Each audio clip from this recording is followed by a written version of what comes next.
పొలము, మిల్లు పూర్తిగా కాలిపోయిన విషయం ఇంట్లో ఉన్న సుశీలమ్మకు ఇంకా తెలియలేదు. ఆమె వంటింట్లో వంట చేస్తూ ఎప్పటిలాగే తన భర్త కోసం సంతోషంగా ఎదురుచూస్తోంది. ఇంతలో గుమ్మంలో రఘుపతి గార్ని, గీతను చూడగాని ఆమె ముఖంలో నవ్వు విరిసింది.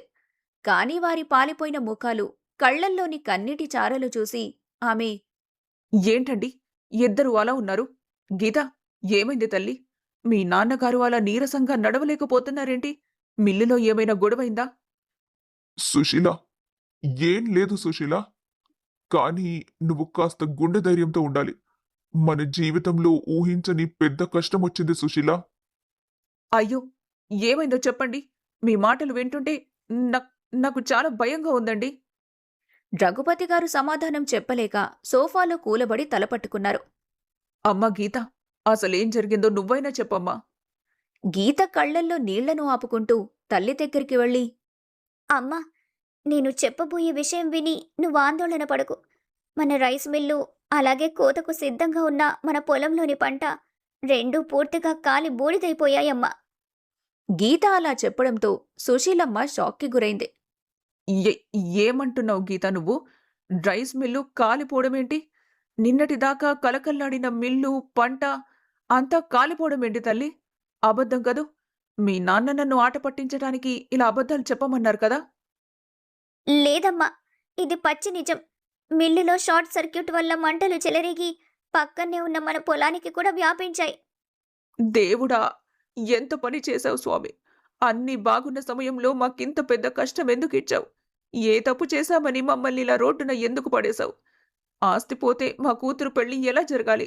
ఆమె జీవితం ఏమవ్వాలి? సుశీల, నా దగ్గర రూపాయి కూడా లేదు. నలుగురిని పిలిచి నా కూతురు నిశ్చితార్థం చేశాను. ఇప్పుడు పెళ్ళెలా చేయాలో నాకు అర్థం కావటం లేదు. ఇచ్చిన మాట ఎలా నిలబెట్టుకోవాలో తెలియటం లేదు. నాన్న, అమ్మ, దయచేసి మీరిద్దరూ ఏడవకండి. ఆస్తి పోతే పోయింది.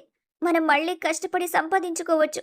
కానీ మీరిలా బాధపడుతుంటే నా ప్రాణం పోతున్నట్టుంది నాన్న. దయచేసి మీరు ఏడవకండి. గీత ఎంత చెప్పినా రఘుపతి గారు, సుశీలమ్మ బాధపడుతూనే ఉన్నారు. ఆస్తిపోయిందన్న బాధలో ఆ రాత్రి ఆ ఇంట్లో ఎవ్వరూ అన్నం ముట్టలేదు. ఇల్లంతా అంధకారంతో నిండిపోయింది. రఘుపతి, సుశీలమ్మ ఒకరినొకరు ఓదార్చుకుంటూ రాత్రంతా కన్నీళ్లతో గడిపారు. మరుసటి రోజు ఉదయం రఘుపతి గారి గుమ్మం ముందు కారొచ్చి ఆగింది. ఆ కార్లో నుండి సుభద్ర, ఆమె భర్త వీరయ్య దిగారు. సుభద్ర ముఖంలో నిన్నటి సంతోషం లేదు. దొంగ ఏడుపులు ఏడుస్తూ నేరుగా హాల్లోకి అడుగుపెడుతూనే గట్టిగా అరవటం మొదలుపెట్టింది ఆవిడ. తమ్ముడు, తమ్ముడు, ఎంత ఘోరం జరిగిపోయిందిరా! నిన్న రాత్రి విషయం తెలిసి నా గుండె పగిలినంత పనైందిరా!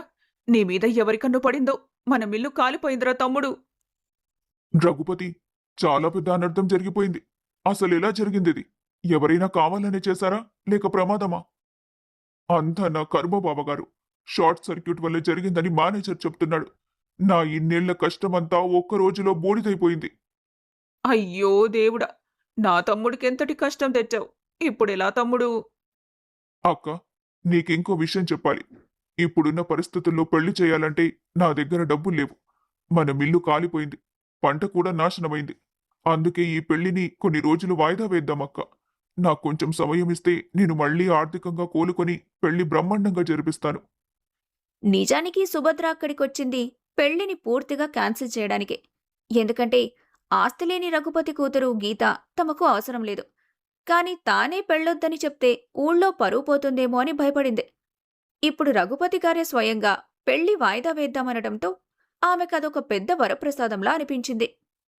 అయ్యో తమ్ముడు, నువ్వంతలా అడగాల? మనసులో ఇంత బాధ పెట్టుకుని నువ్వు పెళ్లి గురించి ఆలోచిస్తున్నావా? పోనీలే, పెళ్లికిప్పుడేం తొందరొచ్చింది? ప్రస్తుతానికి పెళ్లిని వాయిదా వేద్దాం. నువ్వు ముందు కోలుకో, ఆ తర్వాతే పెళ్లి గురించి మాట్లాడుకుందాం.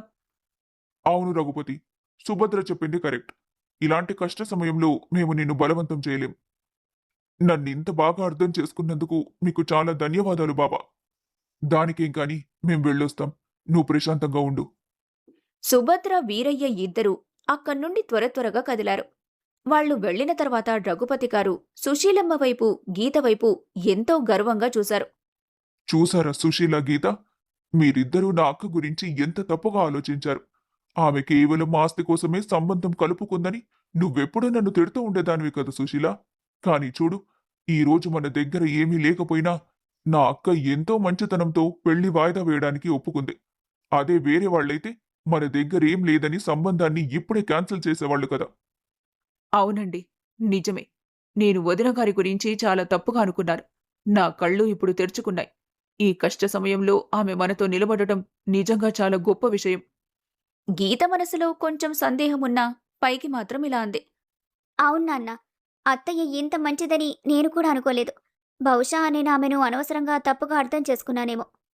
ఆ కుటుంబమంతా సుభద్ర మంచితనాన్ని తలుచుకుని తమలో తామే బాధపడ్డారు. ఆమెను అంతకాలం తప్పుగా అనుకున్నందుకు పశ్చాత్తాపడ్డారు. కొన్ని రోజుల తర్వాత రఘుపతి గారు, గీత ఇద్దరూ కలిసి మెల్లగా రైస్ మిల్లు వైపు నడిచారు. కనీసం అక్కడ మిగిలిన మిషన్లలో ఒక్కటైనా బాగుపడే స్థితిలో ఉందేమో చూడాలని వారి ఆశ. మిల్లు అంతా నల్లటి పొగమసితో బూడిదతో నిండిపోయింది. కూలిపోయిన గోడలు, కాలిపోయిన ఇనుప భాగాలు చూస్తుంటే రఘుపతి గారి గుండె తరుక్కుపోతుంది. గీత, ఇవన్నీ చూస్తుంటే నాకు మళ్ళీ ఇక్కడ మిల్లు కట్టొచ్చని ఆశ కలగటం లేదమ్మా. నాన్న, మీరు అధైర్యపడకండి. మనం మిషన్ల దగ్గరికి వెళ్ళి చూద్దాం రండి. కనీసం కొన్ని మిషన్లైనా మంచివి ఉంటాయేమో. ఇద్దరూ లోపలికి వెళ్లి బూడిదతో నిండిపోయిన మిషన్ల వద్ద నిలబడ్డారు. గీత తన చేతులకున్న నల్లటి బొగ్గును కూడా లెక్క చేయకుండా 2 పెద్ద మెయిన్ మిషన్లను తెరిచింది. ఆ మెయిన్ మిషన్ల లోపల వైరింగ్ కాలిపోయినా మోటార్లు అలాగే ప్రధాన భాగాలు కాలిపోకుండా సురక్షితంగా ఉన్నాయని గీత గమనించింది. నాన్న, నాన్న, ఇటు చూడండి. మన మెయిన్ మిషన్లు 2 లోపల పూర్తిగా సేఫ్గా ఉన్నాయి నాన్న. వీటికి కేవలం పైన వైరింగ్ కాలిపోయిందంతే.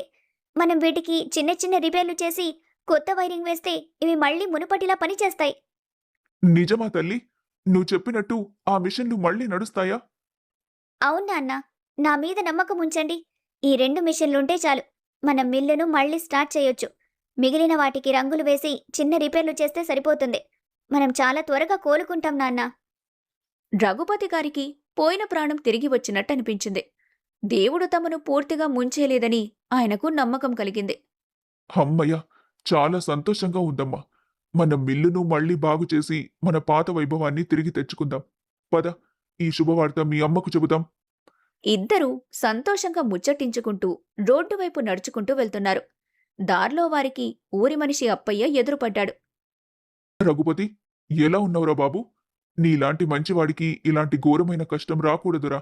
ఆ దేవుడు నీకు ఎందుకు ఇలాంటి అన్యాయం చేశాడో నాకైతే అర్థం కావటం లేదు. లేదప్పయ్య బాబాయ్, దేవుడు మాకు అన్యాయం చేయలేదు. మా మిల్లులో ప్రధాన మిషన్లేమీ పాడవలేదు. మళ్ళీ వాటిని బాగు చేసుకొచ్చని నా కూతురు గీత ఇప్పుడే చెప్పింది. అయినా ఈ కష్టకాలంలో నా వెంట నా సొంతక్క సుభద్ర ఉంది. మా అక్కిచ్చిన ధైర్యంతోనే నేనిప్పుడు మళ్ళీ నిలబడగలుగుతున్నాను. ఆ మాట వినగానే అప్పయ్య ముఖం ఒక్కసారిగా మారిపోయింది.